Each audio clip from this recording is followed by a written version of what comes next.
Hey everybody, and welcome to Don't Copy That Floppy. I'm your host Lex. And I'm your other host Dan. And we are your weekly video game news podcast here on ChipBit Radio at chipbit.net and also on Twitch.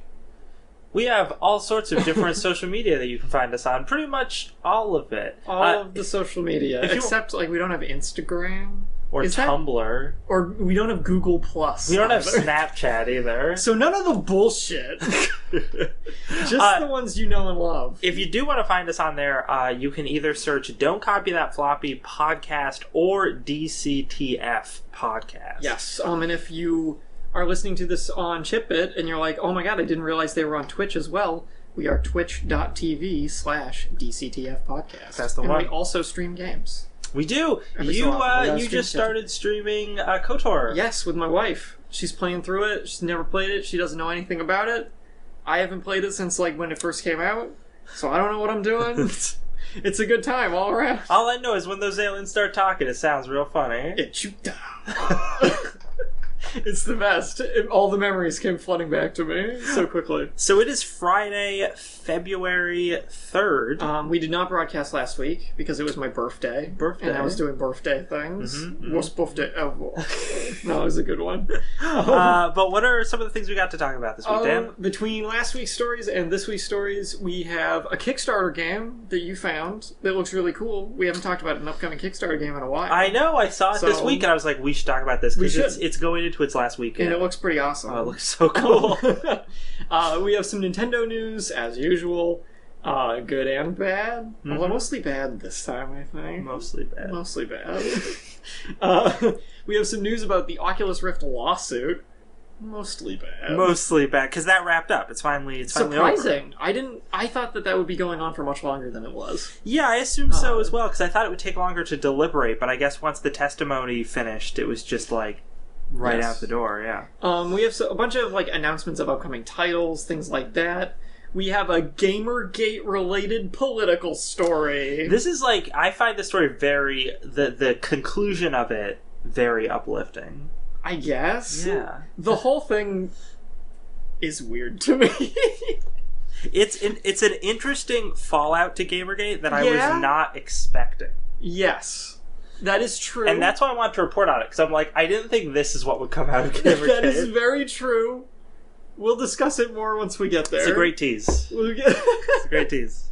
And then we'll be, at the end of the show, we always look at upcoming titles and titles that have just released, which since we didn't broadcast last week, there's actually quite a bit to talk about.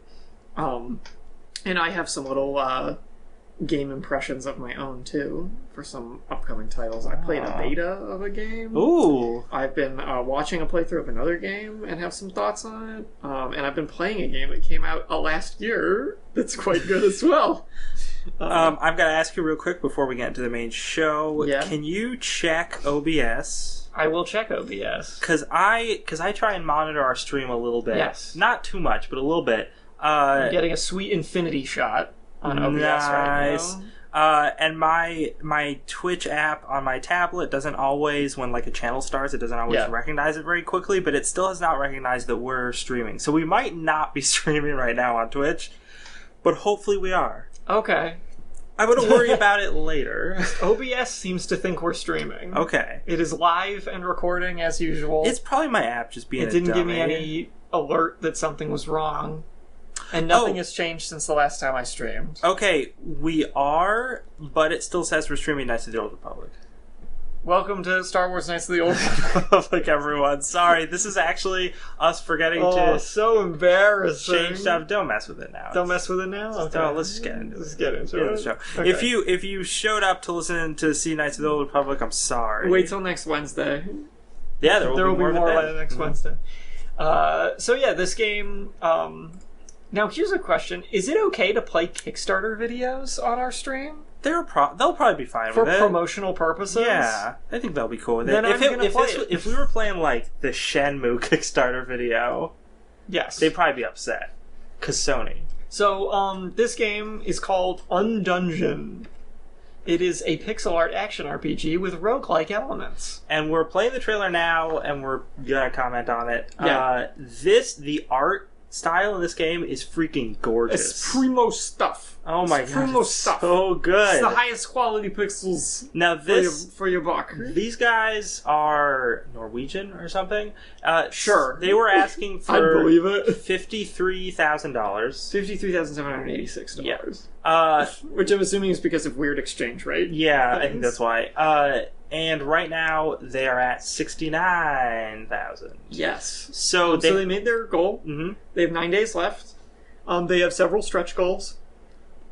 Some of which have been met, others that haven't. A lot of them are not, like, actually listed. Mm-hmm. They're just like, we have stretch goals, but they're a mystery.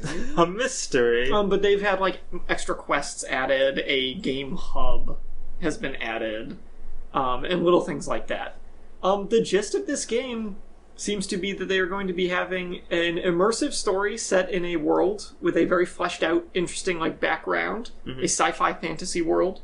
And you play as 7 unique characters who are all in different, like, parallel universes. Yeah, that have all sort of, like, overlapped in some way, and that's why there's this, like, orb that stuff. all the characters have that's, like, a common thing, and the idea is that eventually all these characters will come together and save the multiverse. Alright. Somehow. Seems to be the gist of it. But as you can see, it's got, like, an isometric sort of top-down look going on. There's going to be combat, there's going to be RPG stuff. Every character has their own abilities. And it looks really cool. All the character designs in this are so interesting. Like, super strong. So we were watching earlier, and one of the characters is just, like, this energy being that's, like, inside this, like, golden armor cocoon thing. Who just hovers around. Oh, Dan got pizza. I got pizza. One of the characters is, like, an octopus inside an octopus mech, which is fantastic. And then another character is some scary skull priest. Skeksis necromancer man. Yeah. Like Dark Crystal style. Yeah, he's awesome. Look at him go, he's great. Some of the art style in this reminds me a lot of Hyper Light Drifter. Yes. Some of the choice of colors. No, totally. Primarily. Yeah. One of them is looks like a traditional sort of gray alien guy. Yeah, but and he's always floating around meditating. Yeah, he's meditating all the time, and he has, like, other, like, energy arms that can come out. Yeah. And then he's like zaps people. Oh, gosh, he's like Zenyatta. And he can break pillars of stone with his thoughts. And there's conversation systems. This game looks really cool. Like, I don't know what else to say about it, really. Go check it out. It's called Undungeon. It's, as of recording this, it has 9 days left. So it's in the home stretch. I think I'm going to throw some money toward this just so I can get a copy when it comes out. Because, man, it's just you're going to want to play it. Yeah, because it's just, even if... Like, guaranteed. Even if it plays like garbage, which I don't think it will. It doesn't look like it does. But let's say, for the sake of argument, that it does, it would still be worth playing a couple times just to look at it. Yeah, just to see all the creature designs and all that stuff. Yeah, it's super pretty. Yeah, it looks awesome. I am fascinated by this game. Because you sent this to me, and I was like, oh, Undungeon, that's a roguelike dungeon crawler thing, whatever. And then I started watching the video, and I was like, oh. Ooh. Oh. I like how different all the characters are, too. Super different. Like, they're not just like, I am big man, I am fast man, I am smart man. They're all these just weirdo creatures. Yeah. With totally unique abilities and features and things like that. So that's cool. We have some sad news, too. I don't know if you saw this, actually, Lex. But the founder of Namco passed away. Oh, I did hear about 91. this. Yeah. So I feel like that is worth a mention. That Masaya Nakamura, who founded Namco, in 1955, has passed away. He had the publisher notify the public of his... or he was prepared to have the publisher notify the public of his imminent passing this past weekend, that being the weekend before the 30th of January, which was... so the weekend of, like, the 29th, after a funeral service was held with close relatives. A lot of people thought this guy created Pac-Man. He didn't. But he founded Namco. It started as a children's ride company. So I'm assuming making, like, carnival rides and things like that. That's interesting, because didn't Nintendo start as, like, a card game company? They made playing cards, and they still do, actually. Oh, they still do? Yep. They still do. So after that, they moved on to the early struggling game industry, alongside Atari and Sega and things like that. And they were one of the few who survived the video game crash of 1983. And pioneered a lot of arcade games and things like that. So he left a huge legacy, regardless of his actual hand in the video games themselves. Yeah, he was an icon of the industry. So his passing will be mourned. Speaking of Nintendo, and their playing cards, they have responded to the pretty common and out there criticism that the Nintendo Switch launch lineup ain't exactly great. It's hot garbage, Dan. Just say no. It's not hot garbage. They have Zelda. They have Zelda. Provided Zelda is as amazing as it seems to be, that stops it from being hot garbage. It is poor. It is a poor launch lineup because it's one game and 3 other whatevers. It's like when you throw away that little bit of a carton of milk because you're like, this is probably gone bad. I haven't checked it yet. This is probably garbage, but maybe maybe it's okay. Yeah, exactly. But yeah, so they responded in the most, I want to say the most Nintendo way possible. Yes. By being like, there's no problem here. It was actually our plan all along. Yes. The most Japanese way of responding, your launch lineup is weak. I suppose it might be, from a certain point of view. End of discussion. You told me Darth Vader killed my father. Well, he did, from a certain point of view. He was a good friend. Until I had the high ground. Okay, so what they're saying, and we can read off some of these quotes here, but the gist I got from their earnings briefing where they talked about this earlier this week was that they were like, no, it's our lineup is really great because what we're doing is instead of putting out a bunch of good games at the start, we're going to have good games slowly trickle out throughout the year because that'll work. Yes. And I'm just like, why would that? No, that's a terrible idea. I mean, it's fair because you want to have strong releases throughout the year, and nobody's arguing, I think, that they don't have several strong releases coming up throughout the year. Mm-hmm. The problem is not quality here. The problem is quantity. Yeah. There's not enough good titles overall. And it comes back down to the lack of third-party support. Oh, did you see, and I think this was last week that this news broke, but there was a thing where they added 5 titles to the Nintendo store that had World of Goo and just a lot of indie stuff that was getting that's going to get re-released on the Switch. And I was like, okay, the only good thing about that is that now we know it must not be that hard to port stuff to Switch. Yeah, which makes sense since it seems like it's not particularly advanced compared to a lot of other things. Yeah, and it supports all the Unreal Engine stuff and whatnot. Right. So that's a good sign, but those were all games that were years old and and that's the problem is they're hyping up Skyrim, but we've played Skyrim. So unless it has some amazing new thing, like local multiplayer. It's not gonna have multiplayer. It's not gonna do it. What if it did, though? Dan's theory about Skyrim having local multiplayer. No, hypothetically speaking, though, what if it did? What if it did? Then I'd take that milk out of the trash and drink it all down. Good answer. That's a solid answer. I will make sure to have a carton of milk with me for the podcast we do after that gets confirmed. That just may have gone bad. It's just maybe. I won't know if it did or not. It'll be for you to find out. So, yeah, Nintendo, the quote from Tatsumi Kimishima, who's the new president, post Iwata, said, some of those who have seen this lineup have expressed the opinion that the launch lineup is weak. Mm-hmm. Our thinking in arranging the 2017 software lineup is that it is important to continue to provide new titles regularly without long gaps. This encourages consumers to continue actively playing the system, maintains buzz, and spurs continued sales momentum for Nintendo Switch. So I get what he's trying to say here. He's trying to make the best of this bad situation. How does one define long gaps? Is the important thing here. What constitutes a long gap between quality titles. Is it a month? Is it 2 months? 6 months? Is it a year? Cool. I think that what he's assuming here, and what I would assume from this, which would make sense, is that it's however long it's going to take for people to get bored of the previous good game. So however long it takes for people to get bored of Breath of the Wild, like, the gap can't be any longer than that. So will people be interested in Breath of the Wild for a month and a half until Mario Kart and some other stuff comes out? Uh-huh. Probably. I think so. I think if it is a good game, if it's as good a game as we hope it is, yes. Yeah.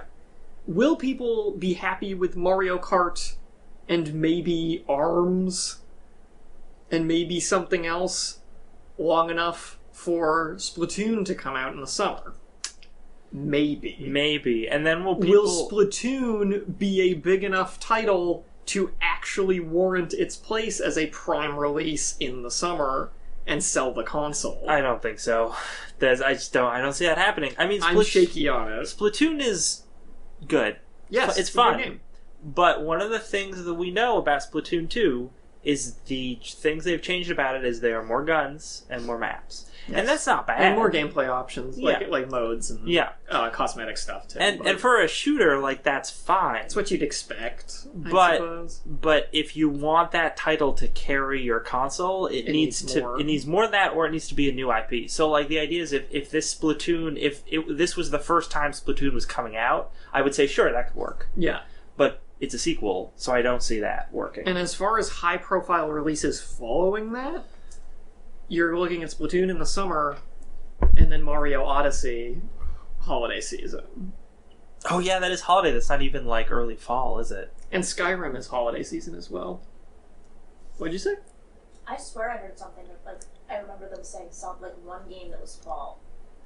Yeah, Skyrim is in the fall. I also think as it gets closer, like summer comes, I think at E3 there'll be more games holiday season. Like I think holiday season is when they're really going to sell the system. Will they show more stuff at E3? But this goes most back likely to a point that I was making the last time when we first talked about the Nintendo Switch's launch lineup, which is why didn't they just release the Nintendo Switch like a month or 2 months later? Because they needed to. They felt like they needed to strike while the iron was hot. They boxed themselves in a way because they showed off the first preview for it back in November. And we're like, here's a 3-minute trailer, bye. See you in January. And people were kind of like, what? Like, really? Seriously? And then we got to January and they were like, here's some games. Here's some stuff that's coming out. Zelda's coming out. It's coming out in March. Don't worry, you don't have to wait much longer. Bye. Like, it seems like they're desperate to just kind of be like, no, we're giving it to you. Nobody be mad. Yeah, no, I feel like that is a pretty big misstep on their part. Because if they had pushed it back a month or two, there's a potential for another couple of titles. But then they'll get death threats like No Man's Sky. Whatever. I need to play Zelda now or I'll kill you! But I mean, like, why they hadn't planned that from earlier on, right? Like, I feel delaying it now would obviously be a bad idea. Yeah. But if they had planned it to launch a little later, especially knowing, like, what their lineup was shaping up to be. Yeah. It's upsetting, but expected that all of their talking has been just like, no, it's not going to be a problem. It's going to have Just Dance. It's not going to be a problem, though. Because our boy Reggie said that the Switch won't struggle like the Wii U did because Nintendo will deliver compelling games on a regular basis. But thus far, the Switch's, like, progression of game releases doesn't seem that much different from how the Wii U's was. Yep. This is bad. So yeah. But guess what else Nintendo's doing? There's showing a commercial at the Superb Owl. The Superb Owl, or as I like to call it, the Soup Bowl. The Super Bowl. So they spent a presumed assload of money. Oh yeah. to buy a 1 minute 41 second Super Bowl ad TV spot. Do not play it because it will definitely get banned from YouTube if we try. It's a commercial for the Nintendo Switch. Why don't you skip around to like screenshots of it or something? There's a man playing the Zelda. Oh, okay, that's the 30-second spot is what I watched, which was just Zelda. Okay. It also was like, I was watching it and I'm like, yep, when I buy a Switch, if I buy a Switch, like assuming a Zelda's good and the Switch isn't a trash fire for some other reason, I buy it and I buy Zelda for it. Like, that guy's life is what I'm gonna be doing. I'm gonna wake up and be like, time to play Zelda, and then I'm gonna play Zelda in bed for a couple hours, and then I'm gonna get up and I'll be like, time to sit in front of my TV and play Zelda. Play Zelda on the toilet. Yeah, all day long. No, but yeah, scroll back up to the longer spot and just like skip around so that we get like screenshots from it. Oh, there you go, Nintendo Switch. I don't know about that one. A child's face. People in the park. This is an ad for a video game console. There are people playing video games. Okay, so it's showing off lots of people being social and hip and young. And young adults, not children. And again. looking incredulous. Yeah. And playing... Oh, yeah, Counter. Street Fighter is going to be on that. Street Fighter 2 Turbo Remake. Zelda. Dad looks intense. Parents can play it with their kids. They can play armed and they can beat up their kids. So, it's important to note that this is the first time they've shown in the ads, they've shown children and old people playing it again. Like with the Wii. Yeah. Up until this point, they just were showing hip 20-somethings. It's for everyone. But mostly hip 20-somethings. I mean, that's who's gonna buy it. Yeah. Hip 20-somethings. I do like this little picture on the side here, of the Switch next to the Wii U gamepad for scale. Because seeing that makes me realize, oh, that's actually a very reasonable, nice size. Yeah. I like that. I think so. So, they spent a ton of money. It's gonna be on the Super Bowl. Or you can just watch it right now. You can watch it right now. Nintendo is dead. They definitely want to sell that console. They really do. Because, man, that's a lot of money to spend. But that's the first time they've ever had a Super Bowl ad. I think so, yeah. I think that article was saying. And that, to me, actually struck me as a bigger deal because I was like, really? Nintendo? Yeah. Like, I could imagine them having a Super Bowl ad in, like, the 90s or something, you know? Maybe. But I guess they didn't. So, So, Fire Emblem Heroes, you can play it now. The Fire Emblem phone game. Oh, I wanted to play that. But unless you want to play it by yourself, you need to use friend codes. Wait, is Ariana Grande going to be in this? Because... Did you just ask me about Ariana Grande? Because I've heard a rumor about her. That she's in Final Fantasy Brave Exvius. This is a joke from last episode, everybody. This is a joke from life. This is a joke from real life, because that's all it is. A joke. A joke that got advertised to me through every single media outlet possible. So believe me, I know what mobile games Ariana Grande is in. So anyway, you can play Fire Emblem Heroes. The unfortunate thing is that it still uses a version of Nintendo's friend code system. Which they're doing away with the Switch, aren't they? Yes, allegedly. Allegedly. The predecessors of for mobile game stuff like Miitomo, Super Mario Run, it doesn't have any other options to connect with people. Those games do. This game does not. You need to use friend codes if you want to play this with anybody else. Which is obnoxious. Yeah. I thought it was a single-player game, though. Well, it's one of those things where you can connect and like do things together to get more points and things like that. Oh, okay. Just go into little groups and stuff. Well, they can, I don't know, maybe they'll patch it. Maybe. I doubt it. Listen, companies under Nintendo making games for mobile devices are always great about patching them down. Yeah, I know. Niantic's been so great about making Pokemon Go a really good game. Certainly not removing features. That hasn't happened. No. They're going to make the friend codes longer in the next patch. They're going to be 20 digits instead of 10. You'll need to enter friend codes just to play the game, even when you're not trying to play with friends. Yeah, you got to prove it's you. You have to enter your self-actualization code to prove it's you. So, that sucks. I hate friend codes are horrible. Yeah. Also, allegedly, I heard that the online service for the Nintendo Switch is only going to cost like a couple bucks a month. Oh, that was a story from this week that I totally forgot to put in our queue. Yes. But yeah, it wasn't that much. It was like $25 a year. It was like a very reasonable price. Yeah. For an online service. Mm-hmm. So we'll see if that's the case when it actually goes live. Yeah, like that's the thing. Nintendo's never been good at providing online services, but let's assume they provide a reasonably good one. Yeah. Then suddenly the $25 a month around that price tag is like, oh, well, that's reasonable. I would never spend $60 a year on any sort of online infrastructure that Nintendo has provided thus far. Yeah. Would I spend 20 or 25? Maybe. Sure. If there were games I wanted to play. So, we'll see. Hey, that Oculus Rift lawsuit with Zenimax Media is over. They lost! Yeah, Zenimax won that. Well, they half won it. Yeah. They won it where it counted, which was with the $1 dues. Yes. They're getting paid $500 million. So this is a story that broke February 1st. And as you probably remember from past episodes that we did, or, I don't know, maybe you saw it on the news, that Zenimax was all like, oh my gosh, Palmer Luckey, John Carmack, that's his name, right? Carbine. Yeah.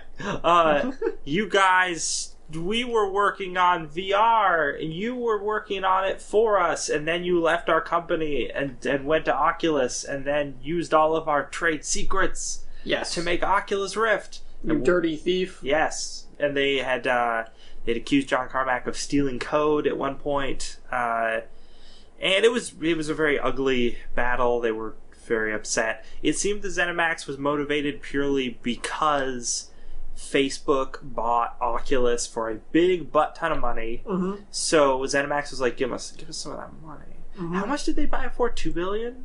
Something like that, yeah. So Oculus sued them. It was a long, drawn-out lawsuit, and Oculus half won, sort of. We'll explain that in a second, but they got the $500 million schmeckles, yes. Which is, I mean, that's a fourth. If I'm correct with the $2 billion number, that's a fourth of what Facebook paid for the company, so woof. Yes. It's a lot of money. So what they had, the way the jury ruled was that, I don't think that, like, it wasn't that code was copied specifically or stolen, but Palmer Luckey was under a non-disclosure agreement when he was working at Oculus on VR tech. Yes. And then when he went when he was working at Zenimax on VR tech, and then when he went over to Oculus, because of the non-disclosure thing, he really wasn't supposed to work on VR tech. But he did. So he violated the agreement. Yeah. And that's the main thing that they got them on. Yep. So, the $500 million is made up of $200 million from Oculus for breaking the NDA, and $50 million for copyright infringement. Oculus and Luckey also have to each pay $50 million for false designation, and former Oculus CEO Brendan Iribe has to pay $150 million for the same final count. Yeah, Iribe, probably not pronouncing that right, but was running Oculus when this lawsuit started, and he has since left. Yeah. But yeah, this is as I said on Facebook when I saw this story in a comment, it looks like near billionaire Palmer Luckey is one step further away from his dream. Oh, poor guy. Poor little baby. Yeah, when you're worth multiple hundreds of millions of dollars, I can't feel that sorry for you. No. If you have to pay. I mean, especially because he clearly violated his non-disclosure agreement. Yeah. It's kind of his fault. Mm-hmm. Should wait until that thing ended. However, the jury did also conclude that Oculus did not misappropriate trade secrets. Yeah, as contended by Zenimax. So that was the thing. If the jury had decided that, then it would have been a complete and utter victory for Zenimax. Yeah. The other thing Zenimax is trying to do, which I don't think it mentions it in this article. I don't remember. It probably does somewhere. But they are moving to continue this case. They're going to appeal it. And no, Zenimax is not done. Oh, yeah, they're moving to continue it and be like, hey, no, we want you to cease production of the Oculus. Oh, okay. Because it's still our tech, and so Zenimax is going full evil bad guy? Yes. But they're basically saying, like, okay, now there's court precedent saying that this is sort of our tech, even though that's not really what happened, but, like, they can kind of make that case now. Money, money, money. Yeah, well, it's not even like they would be getting money from this. It's like they would just be making Oculus lose money. Yeah. If they made them halt production of the hardware. Awfully vindictive. It's super mean. Like, wow. And that's the thing that, like, I would also feel worse for Oculus if we didn't already know that Rifts had stopped selling, so if they stopped producing, who cares? No one's buying them! That's a fair point. You make a fair point. But this was a hefty blow to Oculus Rift, the golden boy of VR headsets. The golden boy. They were so good. They were the best of us. So yeah, that's from Polygon on February 1st. There's an article from February 2nd, which is yesterday. That Carmack fires back after Oculus verdict. Says he did not copy VR source code. And that's pretty much what the trial so decided. I'm not really sure why he's so, like, no. Well, I think it's because people are hearing that Zenimax won, which is sort of true, because they have won. Because people hear that they won and then they don't, like, understand the nuance of it. And then they assume, oh, well, if they won and they were accusing Carmack of stealing source code, then he must have stolen it. Yeah. But no, that's not what happened. What did he talk about? What else? He just got really mad? He just got mad. Sent Facebook because angry Facebook post. He got an angry Facebook post about how he didn't copy stuff. And then people were like, oh, but the Zenimax, the independent court expert, found that 92% of your hard drive was wiped. Permanently destroyed right after he got notice of the lawsuit. Oh my god. That does look awfully suspicious. It's so shady. So it's all a big hullabaloo, but it doesn't really matter because the court case has already solved this, more or less. Hey, guess what? Newsflash: GameStop's an awful company. Wow! Breaking news! Shocking. So I read this article, and so this article here is we have a Kotaku article from Wednesday. The 1st of February, entitled "New GameStop Program Leads Employees to Lie to Their Customers." Now, as a former employee of GameStop, I can tell you, none of this is new. This is being reported on multiple news outlets as if it's like a new thing that has started within the last year or so. It is not. This has been happening for a very, very long time. Mm-hmm. The circle of life, so to speak, of GameStop, which this article talks about, is that each GameStop store has percentage quotas for pre-orders, reward card subscriptions, used game sales, and game trade-ins. Mm-hmm. And you need to meet these quotas as a store. Yeah. And as an employee. The only thing that's new in this article is that GameStop apparently last year instituted a more specific rating system for their employees, where you have a grade out of 100%, and each of those 4 things is 25% of your employee grade, and if you don't make your quotas on any one of those things, you lose 25% of your grade. So if you only do 2 of those things, you're a 50% employee. And that's failing. And most managers apparently have been saying you need to reach at least 3 of those 4 goals. Yeah. You need to be at 75%. And when I say you need to be, it means you need to be or you're getting fired. Mm-hmm. Because GameStop doesn't care about firing people, because for some reason there are still a ton of people who think working at GameStop will be fun, and they always get new hires. Yep. Other than that, this is all old news. I'm shocked that people are this surprised by all this, but because it's clear. GameStop makes all of its money off of pre-owned crap, because they cut out the middleman and they make all the profit. Yep. Duh.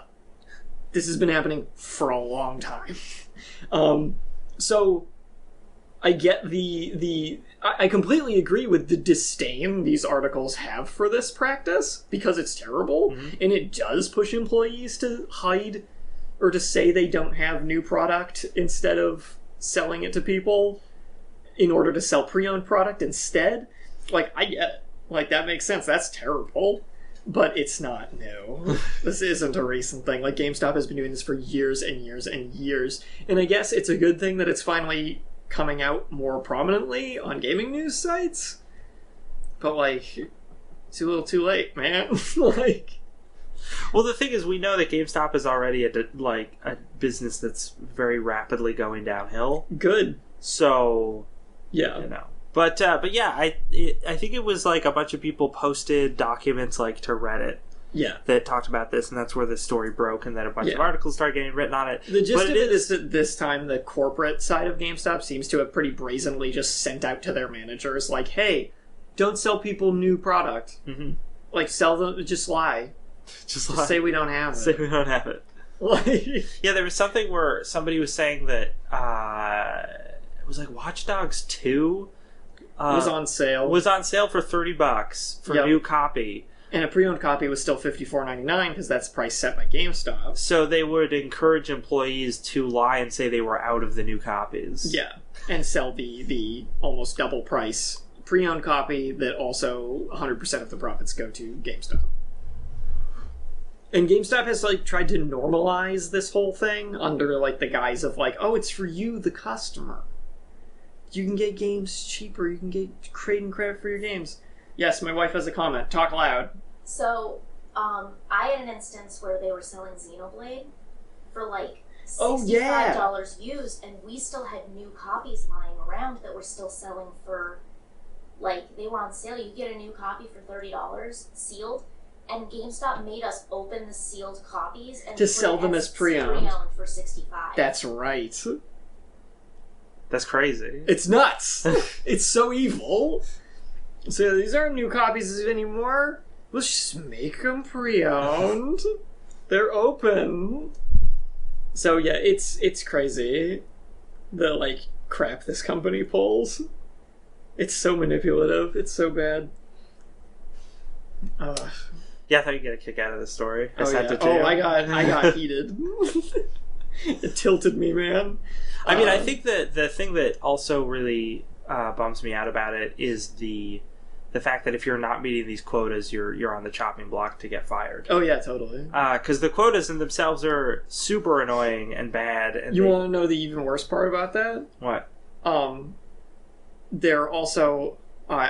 There's also like a gender bias in it too, because every GameStop store is like encouraged to have at least one female employee, and so if you're a female employee, you can actually kind of like push it a little bit more because they don't want to fire you because they less often hire female employees. Mm-hmm.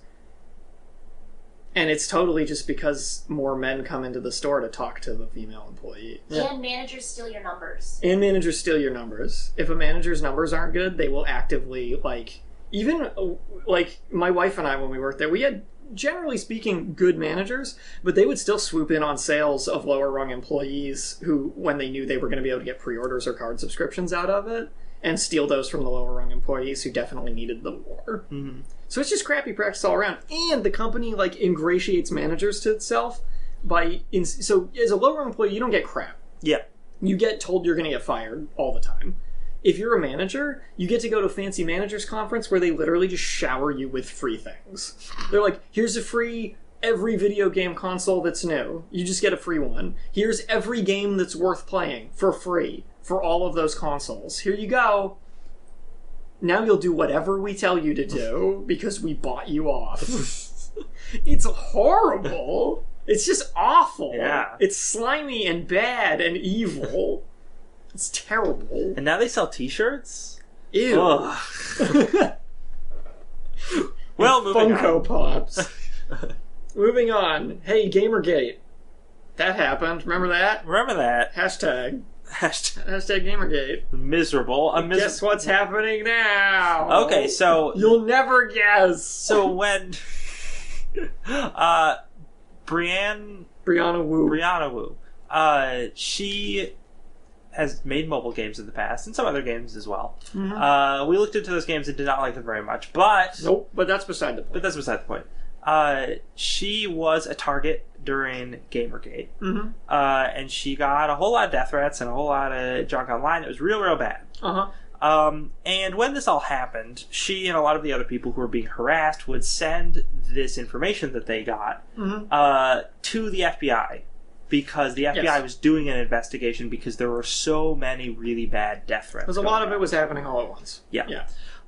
So people still get death threats for video games. Well, that's true. No Man's Sky. But this was like a high concentration of it. And a lot of very serious threats were being made. And there was doxing going on. And there was like hacking instances and things. Yeah, their swatting was happening then. Swatting was happening around that time. Like bomb threats were called in places where people were going to be speaking. It was bigger than... It wasn't a couple little things. So the FBI was involved. They were investigating. And she was sending all the information she could to them to help out with their investigation. Yes. And a couple of weeks ago, we found out that the FBI's sort of report on this investigation, the redacted report where they removed people's names, but otherwise the information is in there, came out about like how they handled this, what they did. And she read through it and was really angry for very reasonable reasons, because she discovered that they, in terms of the stuff that they actually investigated, they only, as I can't remember her exact quote, but she said something that's like a fraction of a fraction of what we gave them did they actually even look at, and the rest of it, this folder indicates that they did not even bother to look at like the majority of the death threats or other kinds of harassment that we received. So yeah, I mean, I would be pretty irate about that. Yeah, I'd be annoyed too. And I understand that it was a lot of stuff to sift through, but like, dude, you're the FBI. Yeah. And these were serious things that you should take seriously. Something really bad could have happened, and you just would not have looked into it at all. So, true. So she was really upset about this, and she has decided, this has been a big like motivation for her, she's decided she's going to run for Congress in Massachusetts, in the 8th District of Massachusetts, which is like the southern part of Boston. And she is going to try to go into government and then make sure that laws are enforced and that there are better laws in terms of stuff like online harassment. Yeah. And I was like, I mean, winning a congressional seat is not easy. I don't know if she can do that, because I don't know, like, I've never heard her speak, like, do public speaking stuff, and I don't assume she has, like, a whole bucket of money. That's usually what you need to run for Congress. Yeah. So I don't know what her chances are, but her message and platform is actually pretty good, because that's something that, like, a lot of young people will probably get behind. Yeah. But is it broad enough?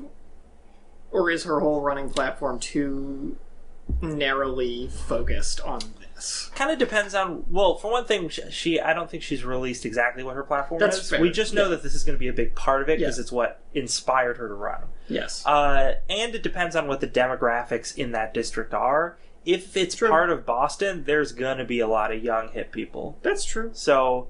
Yeah. It could work out for her. Yeah. I do want to say that one of these things that's from the redacted report, one of these quotes from one of the threats, this has to be a joke. Oh, yeah, no, I read this too. We have Gamergate, or Gamergators, as we prefer to call alligator, as we prefer to call ourselves, are sick and tired of you stupid feminists ruining everything by saying it's sexist. So for one thing, way too on the nose. Comes off very much as some guy trying to, like... stir things up, saying like it's too just so. Also, nobody fucking called themselves Gamergators. No, that's a joke. That's in that as a joke. 100%. So that's the hard part about this too, is that so much of this is just like teenagers fucking with people online. It totally is. And it's flat out. There's another thing in here about like how they looked into like one of the threats and found out it was like a minor who was, like, making all these threats, and they asked him, they're like, what are you doing? And he's like, oh, he goes online and harasses people and tries to get on their nerves. Like every teenager. So it's hard to... I will concede that there's probably a lot of things in that report that are that. Yeah, no, and I think that... not everything. Yeah. And that's the important part, and I feel like the distinction is probably easier to make than you would think. Yeah, I think that it was probably a case of like a lot of middle-aged dudes working at the FBI looking at this and being like, "These are just kids messing with each other." Yeah, these are just like 13-year-olds yelling at each other online. Why are we wasting our time with this? And then they didn't bother to look into a lot of the data that was sent them. Right. Some of which is way more than that. Yeah, because like probably somebody calls in a bomb threat. Probably should investigate that. It's a big deal. Somebody calls someone an ugly bitch on the internet? Maybe not the FBI's department. Maybe not. Because that's the difference you're looking at here. Yeah. And I mean, it's also things like... Somebody calls himself a gamer gator? Probably ignore him. Probably ignore him. But it's tough because it was like, you have the hundreds of people saying, I'm going to come to your house and kill you. Yes. And, out of like 100 people, 99 of them are just saying that. But maybe there's the one. And that's where we... And that's why you really need to check all of those things, and the fact that they didn't is pretty egregious, in my mind, based on that. Besides, you're the FBI. Like, you have access to a big old database of people. Listen, we live in a surveillance state. You can figure this out. Like... Could it have really... Say there's like 154 counts of this stuff in the report. Would it have really taken them more than like an afternoon to check all those people and see like who they were? I know, right? Probably not. You're tapping on their phones. Yeah. No, I can't imagine it would take you. Go to your big FBI computer at the X-Files base. And I want to believe. And you type in... You go on your hoity-toity tippy typer and you type in John Johnson... He said this mean thing on the internet. Oh, he's just a 14-year-old boy with a backwards baseball cap. Ignore. You go to this and you say, oh, this is Ralph Macchio. Macchio-san. I don't want to discredit Ralph Macchio. Yeah. This is Ralph Macchio-san. He's a middle-aged sex offender with violent criminal records. Maybe we should check in on him. Yeah. Like, is it that difficult? Like...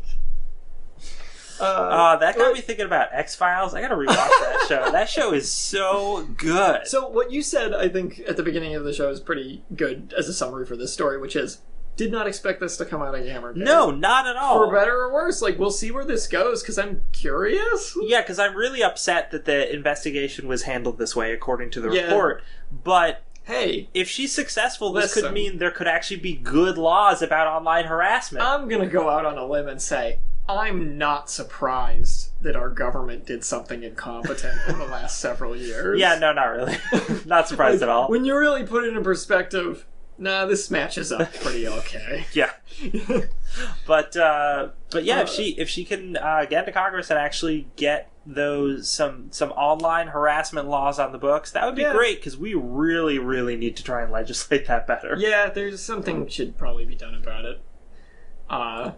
What else is going on? The Last Guardian got a $20 price cut. It's permanent. Permanent price cut. Ooh. Sony's all like, why isn't everyone buying this niche game? We advertised it like a AAA game. Why aren't you buying it? Because the people who were going to buy it bought it. Same as Ico and Shadow of the Colossus. It had a niche audience, and they loved it, and they bought it. Also, they charged $60 for it. Guess what was not $60 when it came out? Shadow of the Colossus. Oh, really? And Ico. They were both budget titles when they came out. Oh, that's interesting. I didn't know Colossus was $40, and Ico, I believe, was $20. See, I thought Ico was less. Maybe it was $30, I can't remember. But I didn't realize Colossus was less. Yep. That's cool. Yeah. So, hey, shocker. People are making like a really big deal about this, though, and be like, oh my god, it's a huge failure. And it's like, yeah, it probably is. Yep. What did you expect? It's sad, but like, it was kind of doomed to it. We talked about that before it came out. Yeah. BioWare will be launching a new IP by March 2018. A revolutionary co-op sci-fi action-adventure game. It looks like Mass Effect. Conceptual prototype. Look at this. Look at this Mass Effect planet. That could be Earth. Yeah. It could be. It won't be. It won't be. But it could be. And look at the random hodgepodge sci-fi trailer. Yep. So there's going to be no brand tie into this one, so it'll be set in a new universe with new character stories, gameplay elements. This, I mean, I'm glad they're doing a new IP. I'm still kind of bummed that Shadow Realms got canceled. I thought that IP was interesting, but The thing that worries me when they were talking about this was they talk about how a unique IP that will bring players together in exciting new ways. Mm-hmm. That sounds like an MMO. Mm-hmm. Or some sort of competitive game. Mm. And I mean, they don't typically make competitive games. They typically make games with a lot of story elements. Maybe they're going to rip off No Man's Sky. Oh, make it the multiplayer part actually happen. That would be really funny if they did that. No, I don't think they're that dumb. I think that's everyone would just be like, we'll see. We'll see. But no, this it sounds bad because I don't want their new IP to be an MMO. It's going to be like Destiny or something. Oh god, it is going to be like Destiny. Like a pseudo MMO shooter thing. You're totally right. That's definitely what it's going to be. Mm. Ugh. Get hyped. Miserable. Get hyped for BioWare presents Destiny. With Peter Dinklage. With Peter Dinklage. He was rehired to... Then BioWare grabbed him. Yeah. Marvel. Oh, so this is from last week, I think. Yes. But it was still a really cool story. January 26th is when this broke. Yes. But we got a little teaser trailer and news that Marvel is going to be working with Square Enix. To make some sort of game. And Crystal Dynamics, I think it was. That was the other company. They're going to make some superhero games. They're going to make an Avengers game. Super Adventure. I'm very excited about this mainly because the way pretty much all video game companies have always handled video game titles is they've just been like, oh, everyone will buy this because it's these characters. Because it's a licensed game. Yeah. People are going to see Avengers on that shit, they'll buy it right up. So we don't need to care about getting like a company that actually knows how to make video games to make it. Make Niantic do it. yeah. But yeah, it's finally a big company turning to a video game company that knows how to make video games. Yes. To make superhero video games. So we could actually get a really cool, interesting Avengers video game out of this. That's true. There's also that Spider-Man game in development for PS4. That looks really interesting. Yeah. So we'll see. Crystal Dynamics, they made Tomb Raider. Yep. The new Tomb Raider is super cool. They made Tomb Raider. Mm-hmm. Yeah. But those games are quite good. Oh, and Eidos Montreal. Yes, known for Deus Ex. Also a very cool game. Speaking of Deus Ex, you're not getting another. Because they're too busy working on this Avengers game. And because the last game didn't sell that well. Oh, I thought it sold okay. It sold okay. It sold okay. The problem with Mankind Divided, apparently, is that it ended on like a giant cliffhanger. Why do people do that? Like they ended it because they're like, we're definitely gonna be able to make a third one. We're definitely gonna be able to do it. And guess what? The game didn't do well enough because you ended on a stupid cliffhanger. So now you don't have the budget to make a third one. Yeah, big dumb idiots. Jesus. But now they have time to work on superhero games instead. So yeah, the gist of this article on Eurogamer is like, it's going to be a long time before we get another Deus Ex game, if we get one at all. Which is too bad, because Deus Ex is cool, but I think they kind of flubbed it for themselves, honestly. Yeah. By the way they handled the IP. Elder Scrolls Online is getting a new expansion. You can go to Morrowind. We'll click around this trailer a bit. There's a Dark Elf guy, there's a temple, there's a Dark Elf lady. There's an assassin. Something. A bear. A bear maybe? shows up. Oh, a wiggly robot man. There he is. And then a giant robot man shows up. And then a big robot man shows up, and then they show a volcano because they're like, "Look, it's Morrowind." There's Vivek, probably. Probably. And there's the mountain, place. Ash Mountain. Whatever. I can't remember what it's called. It's where you fight the final boss in Morrowind. But not this Morrowind, the other one. Yeah, so the Elder Scrolls Online have had like pretty chugging along. Solid updates. Yeah. So this looks cool. And man, like they're kind of following the same model as the Old Republic, where they will just release like really meaty updates every so often. With super cool cinematic trailers? Yeah, with amazing cinematic trailers. The Old Republic cinematic trailers are way better than these ones. Oh, they are. Because they're the best. They're so You good. can't beat those cinematic trailers. I went back and rewatched all of those recently. Like, ugh. They're still so good. Yeah. They're amazing. They make me think of, like, the old Blizzard cinematic trailers. Yeah. Where it was just a treat to They get. make me think about how much I wish the prequels were better. Oh, no. Younglings. Oh. No younglings in those trailers. You get John DiMaggio cowboy. Laser shooting. Yeah, I forgot that was him. Yeah, it's awesome. Okay, so what next? Dark Souls, this is actually an old story at this point, but we didn't broadcast last week, so we haven't talked about it yet. The Dark Souls 3's second and final DLC is called The Ringed City. Launches on March 28th. It's going to be $14.99, or you'll just get it if you already bought the $24.99 season pass. It will be following up on Ashes of Ariandel, the first expansion, apparently, like, somewhat directly. There's going to be, like, common story threads, which makes sense, because there's definitely some stuff at the end of Ashes of Ariandel that just kind of doesn't go anywhere and seemed weird. But I guess if it's connected here, that's fine. Seems neat. There's lots of speculation going on about it already. My only hope is that it is more robust than Ashes of Ariandel was. Because Ashes of Ariandel was fairly short, even though the environments and enemies were really cool. And there were only 2 bosses, and one of them wasn't that great. It was fine, wasn't great. The other one was great, though. The final boss was great. Okay. And there was another fight that really felt like it should have been a boss fight, but like that they just didn't have time to like do it or something. Okay. So it ended up just being like a fight against a regular NPC. It was weird. Okay. So crossing my fingers for this one. Hey, you ready to spend $120 on another Battlefront game to get the whole game? Sure you are! Look forward to Star Wars Battlefront 2 coming out this fall. Not that other Star Wars Battlefront 2. The new Star Wars Battlefront 2. Yeah, now it's getting confusing. See, now EA is playing the second phase of their evil scheme. No, the third phase. The second phase was releasing all that content for $60 this past fall.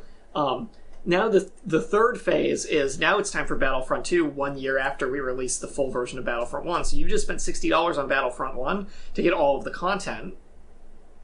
And like, whoop-de-doo, good for you. And now, a year later, you can spend $60 to get a new game that's not finished. And then $60 over the following year to finish it. And then you can buy the cheaper version with all the content next fall. Fall 2018. It's perfect. It's just in time. And don't worry, but you really want to get this one, though, because it has single player, and it's going to have battles from all the different eras of Star Wars. You know, content that should have been in the first game. Yeah. We're adding it now, and you just have to buy it again. Yeah. Oh my god, what a deal! Fool me once, shame on you. We're here at EA are making Star Wars games and passing the savings on to you! Fool me twice. Can't get fooled again. Fool me twice, don't fucking get fucked, EA. Yeah. That's the moral of this story. Yeah, no, all I'm hearing from this is, hey, look forward in, what did you say, the fall of 2017. The year after. 2018. The fall of 2018, when you can buy Battlefront 2 with all content for $40. What you really need to do here, if you're interested in this game, is just close your eyes and ears and pretend that this game's release date is November 2018. Yeah. And buy it then. Yeah.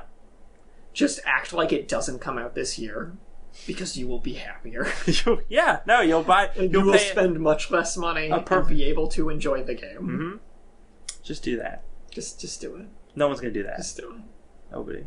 Let's move on! Also, they're abandoning Battlefront 1, of course. They have nothing else planned for it, so jump ship while you can. Yeah, no, we're expecting that too, man. Yep.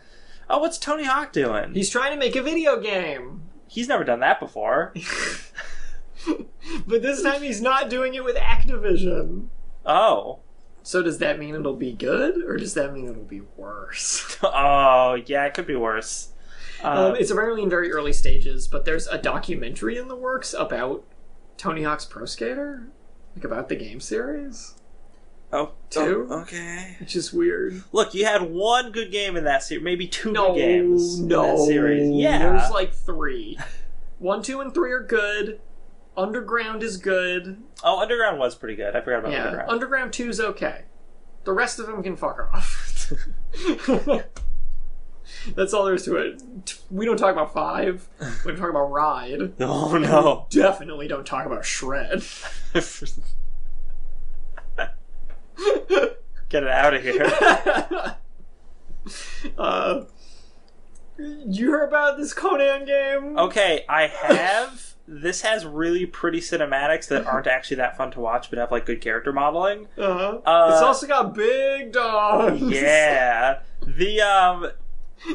Boobs. I was looking at the gameplay of this game, and it really bugs me. Not because of any of this. Not because it's got dongs. No, that's great. Yeah, that's fantastic. It's very, like, in the spirit of Conan. No, it totally is. Like, that's the thing. I really appreciate it. But a lot of the gameplay I've seen of this is like, oh, you're a warrior in the wasteland, and you can fight stuff. But what you really want to do is build up an empire. And I'm like, why would I want to do that? It's just all those indie games that have come out over the last several years that are like, here you are.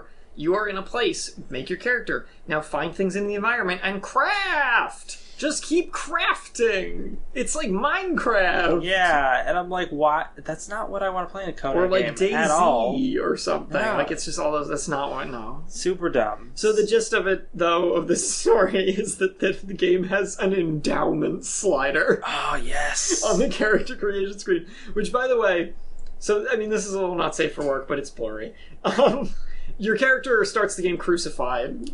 Yeah. Because it's Conan world. Everybody's crucified at some point. Oh, yeah. No, that's true. And you build your character there, and you have an endowment slider, which if you're a lady, makes your boobs big. And if you're a guy, makes your dong big. What about butts? For either sex. Just what about butts? I don't know. I don't know if there's a booty slider. We need it. But, so, people have been finding this to be a hoot. Because the game has fully modeled dongs. And they're just out there. And if you move, they move. Like, they have physics. That's really... I'm not going to play this video. There's a dude butt. But I'm not going to play this video because it's a guy who's playing the game just doing squats in the desert. And things are just flopping free. It's very funny. That is pretty funny. So, if you want to play Conan Exiles, go for it. And give your guy a big ol' wiener. And be the strongest barbarian. The most masculine barbarian. I will warn you that it is highly likely that the entirety of this game's player base right now is just naked people. I hope so. I'm gonna say that ahead of time. If you want to check this game out, expect tons of nude characters running around. Because that seems to be the main selling point of the game right now. Mm-hmm. Good for them. So there was a story that I noticed you didn't grab up here, but I want to mention it because it's super cool. Yes. Pillars of Eternity. Oh, yeah! Is getting a sequel. I can't believe I forgot about that. Yeah, Pillars of Eternity is getting a sequel. Like, confirmed. It went up on Fig.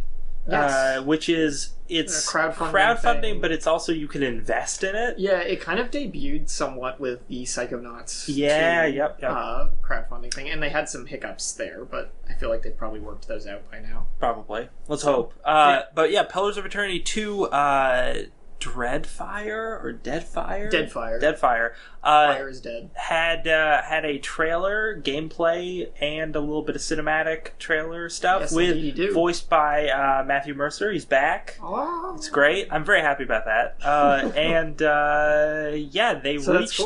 They were asking for 1.1 million. They reached it in a day. People like Pillars of Eternity. It's great. It's a really good game. And they are at, I think I checked it this morning, and it was 188%, so they're nearing that 2 million mark. Yes. So that's super exciting, but I just wanted to mention that. So, games that have come out since our last podcast. Kingdom Hearts 2.8 Final Chapter Prologue. Yeah, whatever. Resident Evil 7 Biohazard. People love it. I've been watching a video, like a playthrough of it, because I'm like, there's too many games coming out, I can't afford all these games, I need to pass on some of them, but I still want to see Resident Evil 7. So I've been watching a playthrough of it. That game's great. That game is delightful. It looks really, really good. Like, in a lot of ways. The thing that surprised me most from what I've watched is that game is, like, kind of funny. It reminds me of, like, Evil Dead. Almost. Ooh. Like, in the style of some of the scenes are presented. Because some of it is so over the top and weird that it just ends up being funny. And I love it.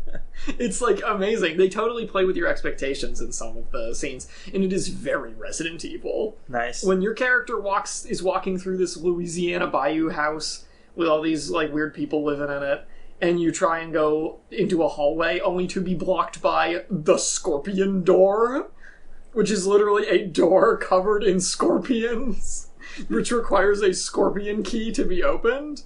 You know you're playing Resident Evil. Oh, yeah. This is just these people's house! Why do they have a scorpion door? So all the puzzles are there in full force, and it's goofy Resident Evil fun. Tales of Berseria came out.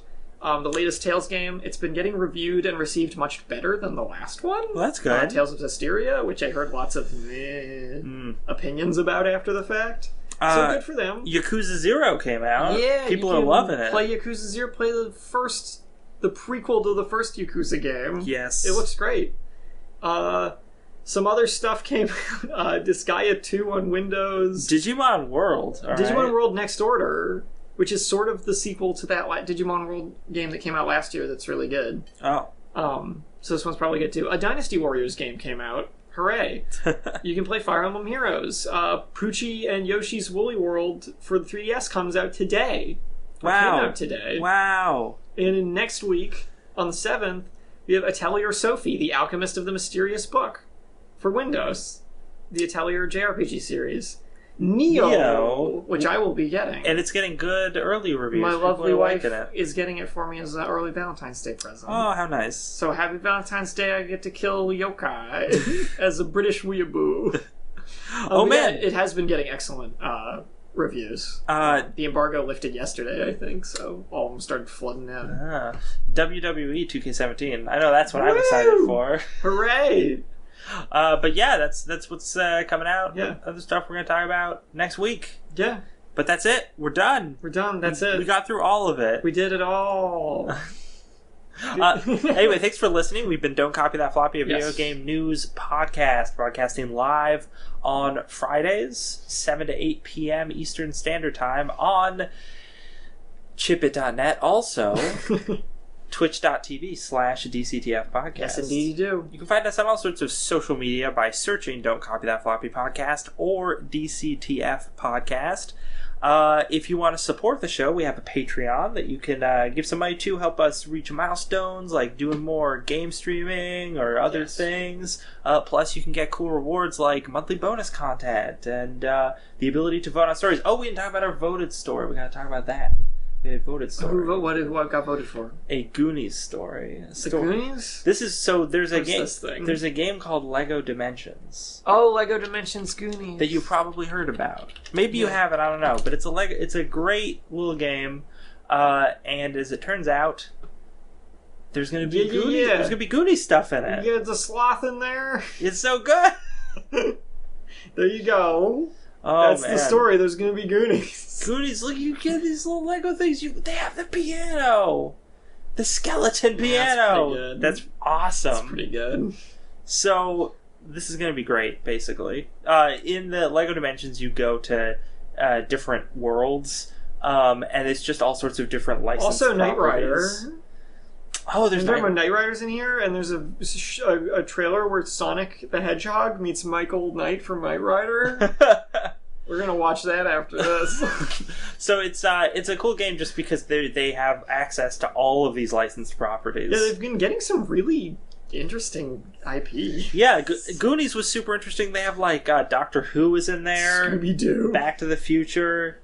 That's crazy. Knight Rider. Knight Rider. Yeah, well, no one was expecting Knight Rider. No one expected Knight Rider. And then all of the other ones that have already had Lego games, like Lord of the Rings, Harry Potter. Yeah.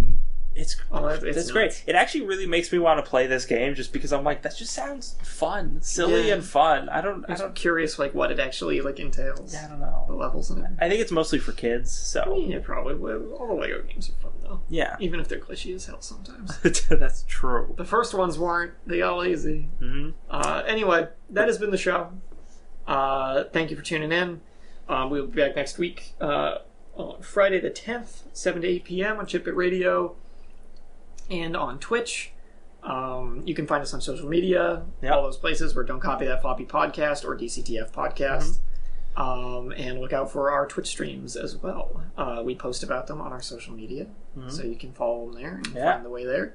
And I guess that's all to say. So until next week, remember, don't copy that floppy.